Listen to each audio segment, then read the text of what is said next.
Guys, അപ്പോൾ കല്യാണം കഴിഞ്ഞിട്ടുള്ള ആദ്യത്തെ റമദാൻ നോമ്പാണ്. അപ്പോൾ ഇക്കാടെ വീട്ടിലെ ചെറിയ വിശേഷങ്ങളാണ്. അപ്പോൾ ഇടയത്താഴമൊക്കെ കുടിച്ച് നിസ്കരിച്ചുകൊണ്ട് കിടന്നിട്ട് ഒരു 10 മണിയൊക്കെ ആയപ്പോഴാണ് എണീറ്റത്. നമ്മുടെ ഹംദു വന്നപ്പോഴാണ്. ഇത് ഇക്കാടെ മച്ചാടെ മോനാണ്, ഇവനാണ് എൻ്റെ ഇപ്പോഴത്തെ കൂട്ട്. അവൻ്റെ കൈ ഒടിഞ്ഞിരിക്കുന്നതുകൊണ്ട് സ്കൂളിൽ പോക്കില്ല.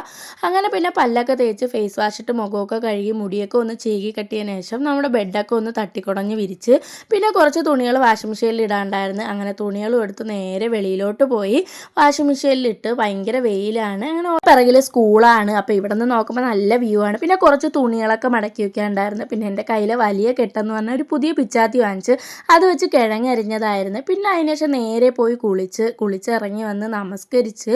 അപ്പോൾ ഇക്ക മീൻ മേടിച്ചുകൊണ്ട് വന്ന്. പിന്നെ എൻ്റെ കൈ മുറിഞ്ഞിരിക്കുന്നതുകൊണ്ട് ഇക്കായാണ് അറുത്തത്. പിന്നെ അതുപോലെ എനിക്ക് ചൂര മീൻ അറുക്കാനും അറിഞ്ഞുകൂടാ. പാണ്ടക്കെട്ടൊക്കെ ഔത്തിട്ട് ബാൻഡേജ് ഒട്ടിക്കാമെന്ന് വിചാരിച്ച് നമ്മളെ ഹംദ് മോനാണ് നമുക്ക് ബാൻഡേജൊക്കെ ഒട്ടിച്ച് തന്നത്. നമ്മൾ നേരെ പണിപ്പുരയിലോട്ട് കയറി ആയുധമൊക്കെ എടുത്ത് വെച്ച് തേങ്ങയൊക്കെ തിരുവി. എനിക്ക് ആദ്യം മീൻകറിയൊന്നും വെക്കാൻ അറിഞ്ഞൂടായിരുന്നു. ഇവിടെ വന്നതിന് ശേഷമാണ് ഞാൻ മീൻകറിയൊക്കെ വെക്കാൻ പഠിച്ചത്. അങ്ങനെ തേങ്ങയൊക്കെ തിരുവി അതിന് ശേഷം ചൂരമീൻ കഴുകിയെടുത്ത് ഗൈസ്. പിന്നെ പൊടികളൊക്കെ ഇട്ട് അരച്ചെടുത്ത് പിന്നെ തക്കാളിയും മുരിങ്ങയ്ക്കും മുളകും കൂടെ എടുത്ത് പതുക്കെ ഇട്ട് പിന്നെ മീനിട്ട് അങ്ങനെ നമ്മളെ മീൻകറിയൊക്കെ റെഡി. അരി തിളപ്പിക്കാൻ വെച്ചായിരുന്നു. ഇന്നലത്തെ ചോറുണ്ടായിരുന്നു. പിന്നെ അതിന് ശേഷം ഈ കിഴങ്ങാണ് ഇന്നലെ എന്നെ ചതിച്ചത് ഗൈസ്.